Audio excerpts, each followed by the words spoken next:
요새는 특별한 이슈라고 할 만한 게 없어요. 러시아 우크라이나 침공, 그로 인한 뭐 금수 조치에 따른 인플레이션 압력, 에너지하고 원자재 전부 다 마찬가지로 나타나고 있고, 그것들이 이제 한번 난리를 치면서 시장을 요동치게 만들었고, 그래서 시장에서 이제 그 영향력이 약간 소멸된 상황이거든요. 그래서 특별한 이슈 없이 움직이고 있고, 기업 실적 발표 관련된 내용이 조금씩 나오고 있지만, 실제로 그것도 눈에 띄게 뭔가 확 드러나는 건 없습니다. 드러나는 거 없이 그냥 눈치 보기 장사를 열심히 해대고 있고, 거기에 이제 오미크론 확산에 대한 대응, 제로 방향으로 대응하고 있는 중국 쪽 때문에 중국 상이 약간 움직일 때마다 난리를 치는, 뭐 예를 들면 유가가 어제 갑자기 내리 꽂았다가 이 오미크론 때문에 내리 꽂았죠. 지금 반등세가 미비한 상황이고, 여기 보면 천연가스도 굉장히 빠른 속도로 내려오고 있습니다. 지금 미국 쪽 가격이거든요. 미국 쪽 가격이 계속 올라갔었는데, 이제 유럽 쪽에 천연가스를 계속 미국 쪽에서 대주면서 가격이 계속 위로 올라갔었는데, 이게 약간 잠잠해졌어요. 그래서 실제로 뭔가 특별한 게 있는 거는 없습니다. 오늘 뭐 이렇게 내용을 보면 뭐 다오 어쩌고저쩌고 얘기가 나오고, 뭐 넷플릭스는 박살났고 IBM하고 프록터갬블은 좀 올랐고, 뭐 이런 얘기들, 별다른 얘기가 없어요. 넷플릭스는 여기 보시면 여기서 한번 하락을 했거든요. 급락. 이거 개발하겠죠. 근데 개발하고, 이게 캔들 차트가 넷플릭스입니다. 개발하고 메꾸지 못했는데 여기서 개발하고 또 했는데, 여기서 보면 이 시기에 개발하면서 이 터진 요 물량하고는 상상할 수 없는 수준의 물량이 쏟아져 나왔습니다. 이제 최근 넷플릭스 떨어진 저거 보면 하락 강도 얼마냐면, 최근 67% 빠졌습니다. 언제부터 빠졌냐면, 이게 지금 작년도 11월 달 때부터 지금까지 67% 빠졌습니다. 넷플릭스가. 여기 이제 다른 주식들도 올려놨는데요. 이 검은색은 아크 펀드고요. 이 하늘색이 여기에 테슬라입니다. 일단 얘가 줌이거든요. 뭐 여러 가지가 있지만 그 중에 몇 가지만 올려놨습니다. 아크 펀드는 지금 고점 대비 빠진 게 이게 63% 빠졌고요. 아크 펀드는. 그다음에 줌은 지금 고점 대비 빠진 걸 보면, 줌 같은 경우에는 80% 빠졌습니다. 81%? 그래서 난리쳤던, 우리가 코로나 팬데믹 이후에 난리쳤던 모든 주식 다 붕괴됐고, 실제로는 지금 테슬라만 남아 있습니다. 아직 남아 있는 거는. 점점점 거품이 꺼진 게 반등을 하지는 못하고 추세적으로 밑으로 내려가고 있어서, 요 상황은 결과적으로는 요번 사이클이 끝날 때까지는 이 회복이 되지는 않을 거라고 판단하고 있고요. 테슬라가 어떻게 버틸지가 전 사실 개인적으로는 굉장히 관건입니다. 다른 것들은 다 시장에서 지금 상황을 반영하고 있는데, 테슬라만 지금 잘 버티고 있거든요. 이거 헤럴드 경제기사인데 4월 21일자 기사입니다. 미 연준에서 뭐 우크라이나 전쟁으로 인한 인플레이션 경제 성장의 먹구름, 이렇게 얘기가 나왔고, 이거 기사를 올리신 분은 신도영 기자께서 올리셨는데요. 여기 보면 이제 저는 이 내용 중에 이게 눈에 들어왔습니다. 지난 보고서에서 나온 이후 인플레이션 압력이 여전히 강하다. 기업들은 계속해서 원가 상승을 빠르게 고객들한테 전가하고 있다고 지적했거든요. 그래서 뭐 광범위한 물자 생산 비용 추가로 오르고 있고, 점점 더 많은 업체들이 향후 몇 달 동안 판매 가격을 올릴 계획이다. 이 물가 압력이 계속 진행될 거고, 일정 부분은 물가 압력을 등에 쥐고 경기 사이클을 돌려야 된다, 이런 뜻인 거죠.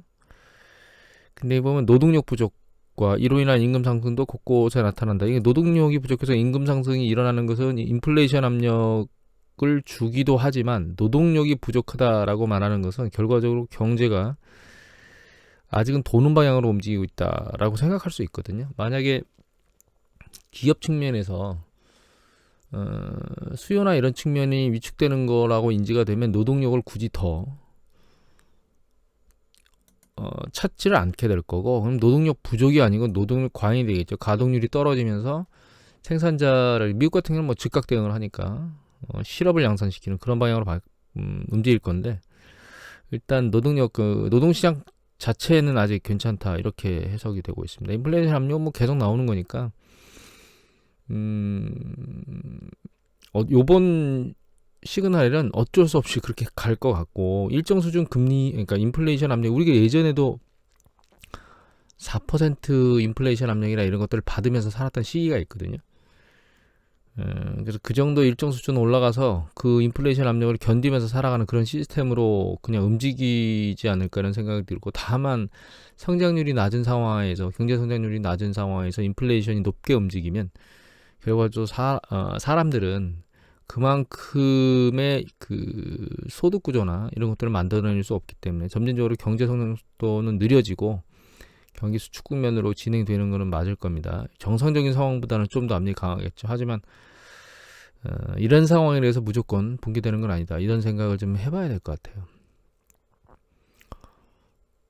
네, 이게 저희가 지금 거리두기를 해제했잖아요. 해제하고 나서 사람들이 북적대고 있죠. 이 부분 뭐 수학여행도 갈 것 같고, 여름 휴가 때는 난리칠 것 같고, 다만 이제 이런 상황이 나중에 오미크론 확산 혹은 변이 확산 이런 것들에 대해서 어떤 영향을 미칠지는 이제 향후에 좀 두고 봐야 되겠지만, 남아공 같은 경우에는 뭐 거리두기 해제 완전 해제하고 나서는 특별한 확산세가 없는 걸로 보이고 있거든요. 계속 우리나라도 그런 패턴으로 간다 그러면 일단은 사람이 한 구석에 갇히는, 그러니까 겨울과 같은 상황이 아닌 시기에는 일단 가을까지는 큰 문제 없이 경제 활동의 활력소가 되지 않을까 이런 생각을 하고 있고, 그래서 여름 가을께 주식시장이 탄력을 받지 못하면 추세 상승에 대해서는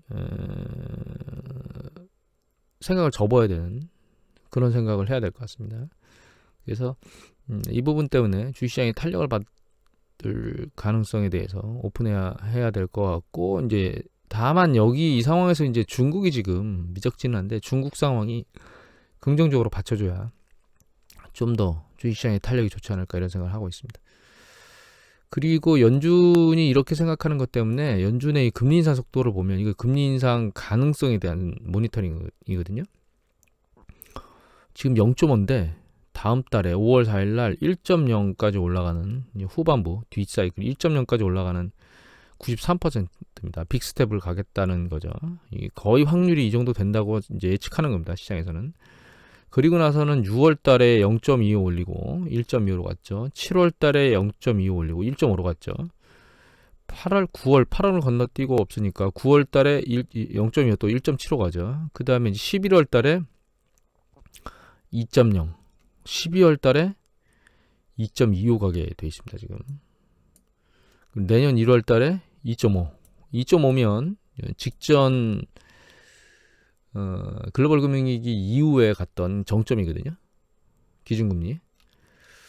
그리고 내년 7월께가 되면 3.5까지 올라간다. 상당히 빨리 올라가죠. 계속 0.25 3.0에서 2.75.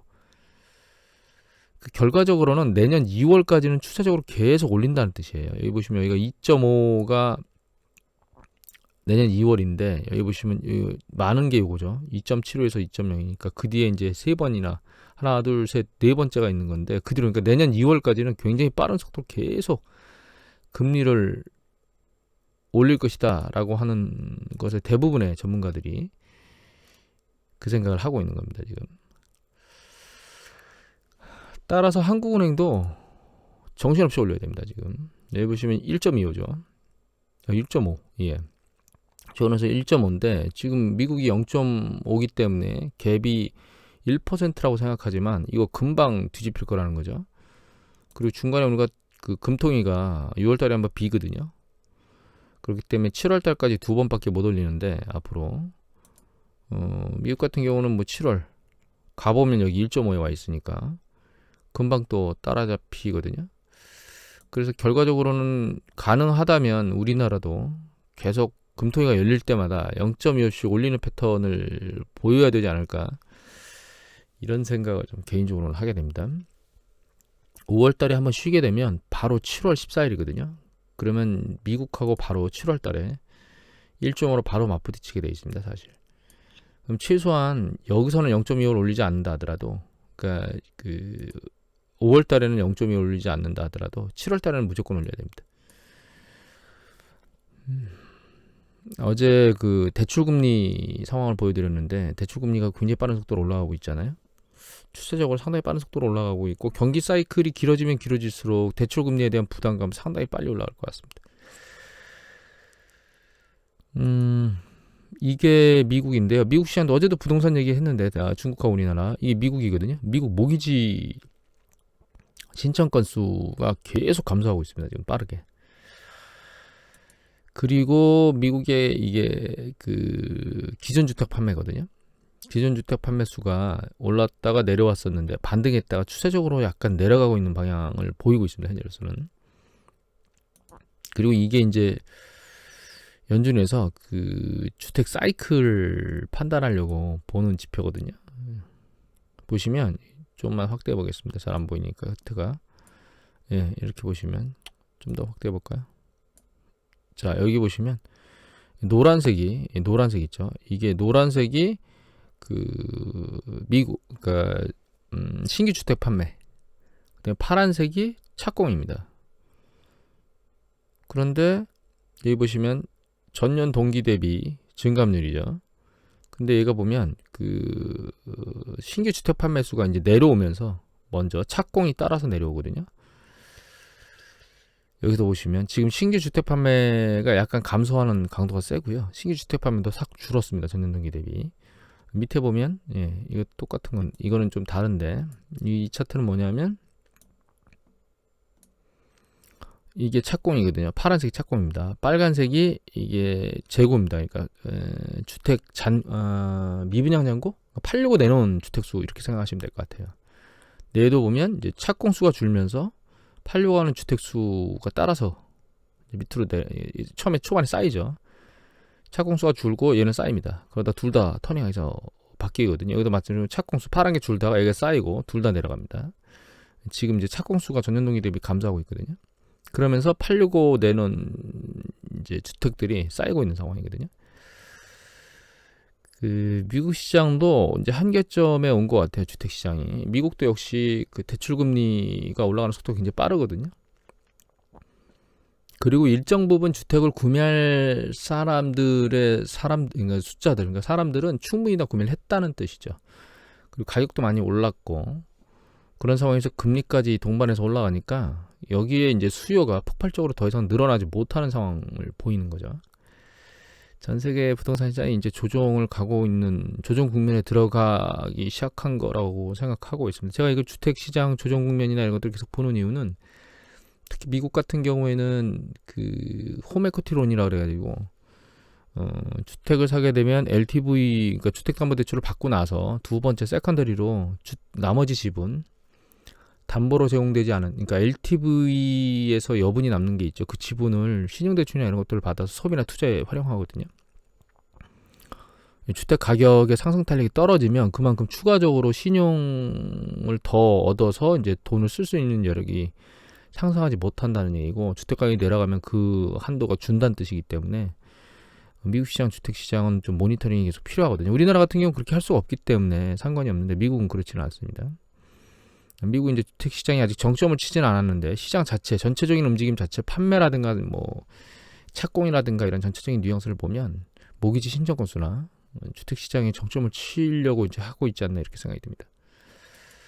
일본의 아베노믹스가 성공이냐 아니냐라고 하는 것들에 대해서 여러 가지 생각들이 많았는데, 여기 보시면 최근에 일본 상황이 굉장히 안 좋습니다. 일본이 계속 가난해지고 있다고 얘기를 하고 있고, 제가 유튜브 동영상 중에 본 것 중에 저도 인지를 못하고 있었는데 충격받았던 건 일본의 그 급여가 30년 동안 동결됐답니다. 그래서 거의 안 오른 거죠. 그런데 문제는 전 세계 다른 국가들은 임금이 다 올랐잖아요. 그다음에 물가도 올랐고, 일본이 점점점 그 살기가 어려워졌다고 봐야 되지 않을까요? 임금이 오르지 않았기 때문에.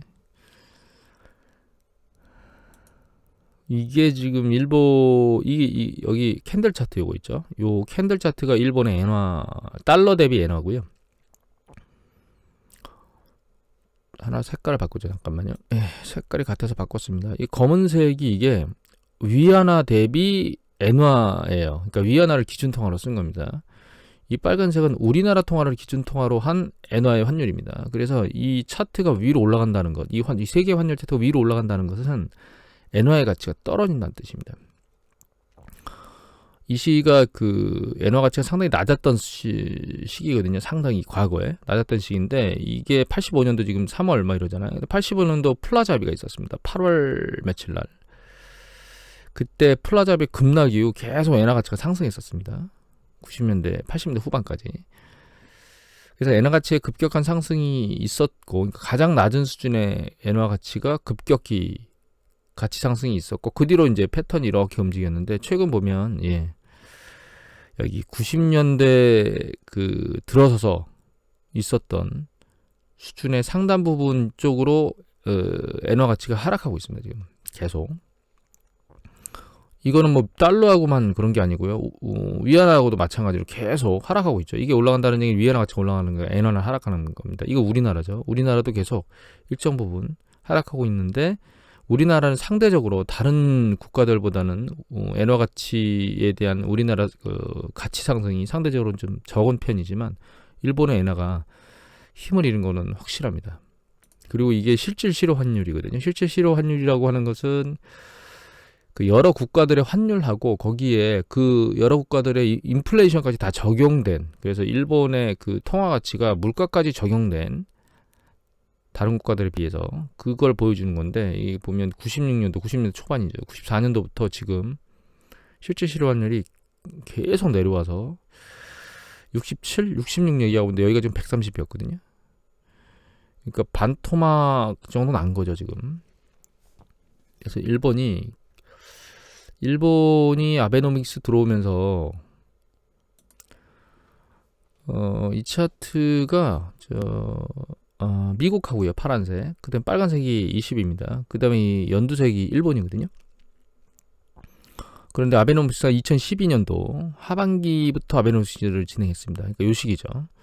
그러면서 22하고 미국하고 이게 거의 비슷한 수준의 그 양이라고 하긴 정확히 경제 규모가 약간 다르기 때문에 똑같다고 할 수는 없지만 강도 측면에서 놓고 보면 유럽 연합 같은 경우에는 여러 은행들이 총합된 거잖아요. 미국은 뭐 경제 규모가 상당히 크고 일본은 그 정도의 경제 규모는 되지 않음에도 불구하고 대규모로 양적 완화를 했거든요. 이것에 대한 만로가 지금 현재 이런 형태로 나타나고 있습니다. 폭발적으로 아래로 붕괴되는. 물론 그 이전부터 일본이 디플레이션 압력 때문에 경제가 좋지는 않았지만 아베노믹스를 통해서 이를 거꾸로 뒤집어 올리려고 하는, 그래서 뭐 수출을 통해서 경제가 돈을 벌어서 그걸 내수 경제에 돌리고 인플레이션을 주고 급여를 인상시키고 하여튼 선순환 구조로 만들려고 했던 아베노믹스의 경제 정책이 완전히 박살나는 패턴으로 지금 나타나고 있습니다. 결과적으로 일본이 예전에도 그랬지만 자기 스스로는 아시아에 있는 서구인들이라고 생각을 하고 있거든요. 일본이 점차 국가의 국력 혹은 이런 것들이 쇠락하고 있는 것들이 계속 눈에 보이고 있는 것 같습니다. 제가 보기에는 우리나라 분들, 정치인 분들 중에 일본에서 배울 게 있다고 생각하는 분들은 빨리 정신을 차려야 되는 게 아닌가라는 생각을 하게 됩니다. 오늘 이것을 마치도록 하겠습니다.